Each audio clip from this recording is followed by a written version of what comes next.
Iya, kembali lagi di Ruang Dialektika. Pernah tidak kamu merasa dihianati oleh pernyataan seorang politisi?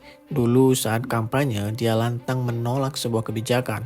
Pidatonya tegas, sikapnya jelas, seolah membela rakyat. Tapi begitu berkuasa, sikapnya berubah. Isu yang dulu dia tolak, kini justru ia dukung. Pertanyaannya, apakah semua politisi pembohong? Atau memang sistem politik yang memaksa mereka berubah? Fenomena politisi yang berubah-ubah pernyataan bukanlah hal yang baru. Ini terjadi di banyak negara, dari negara demokrasi yang mapan hingga negara berkembang.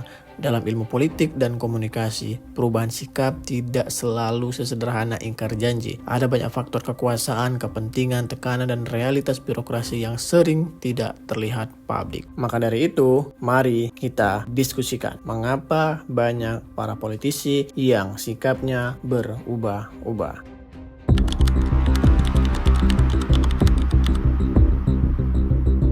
Mari kita lihat pola yang sering terjadi. Saat kampanye, seorang politisi berada di posisi outsider kekuasaan. Ia bebas mengkritik, bebas menyajikan perubahan, dan bebas mengambil sikap populis. Namun setelah terpilih, posisinya berubah menjadi insider system. Begitu juga sebaliknya. Misalnya dalam kasus saat ini yang lagi viral yaitu Partai Demokrat, di mana ketika ia berkuasa, ia menolak sistem pemilihan secara tidak langsung. Dan kini, ia mendukung sistem tersebut. Di sisi lain, kasus misalnya Raja Juli Antoni, saat tidak bermitra dengan Prabowo, ia mengkritik sosok Prabowo habis-habisan. Namun, setelah dirinya dilantik, maka sikapnya berubah total menjadi sosok yang memuji Prabowo. Begitu juga dengan teman-temannya di PSI.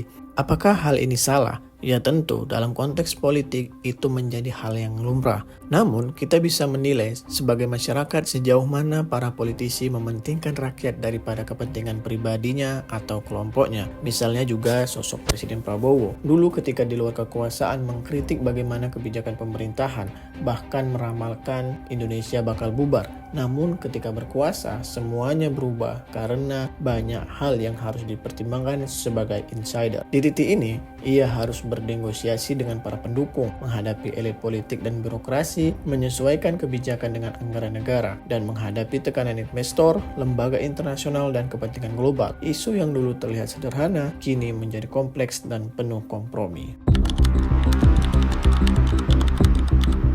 Kekuasaan memiliki logika sendiri. Dalam politik, menang pemilu bukan akhir perjuangan, tapi awal kompromi untuk memastikan pemerintahannya berjalan dengan lancar, tanpa ada upaya isu untuk menjatuhkan kekuasaannya. Sehingga banyak para politisi menyadari bahwa tidak semua janji harus diwujudkan, tidak semua sikap ideal bisa dipertahankan, dan kekuasaan bertahan jika ada konsensus elit. Akibatnya, sikap politik menjadi hal yang lunak, bahkan berlawanan dengan pernyataan sebelumnya. Indonesia menganut sistem multipartai. Dalam sistem multipartai, kekuasaan jarang berdiri sendiri. Kita lihat bagaimana pemerintahan sibuk membangun koalisi sehingga menggerus para oposisi. Dan di sini, politisi harus membangun koalisi. Artinya, isu tertentu harus dikorbankan, sikap ideologis harus bisa dinegosiasikan, kepentingan partai lain harus diakomodasi. Di sini, publik sering melihat perubahan sikap sebagai pengkhianatan, padahal bagi para elit politik itu dianggap sebagai strategi bertahan hidup.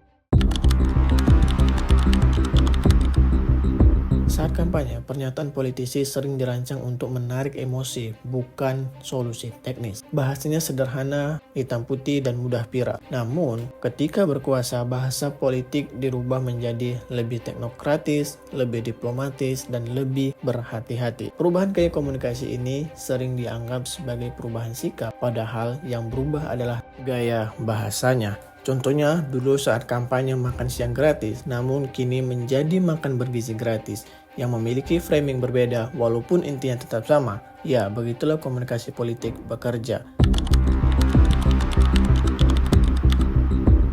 Ketika berada di luar kekuasaan, resiko politik relatif kecil, tapi saat berkuasa, setiap keputusan memiliki dampak nyata.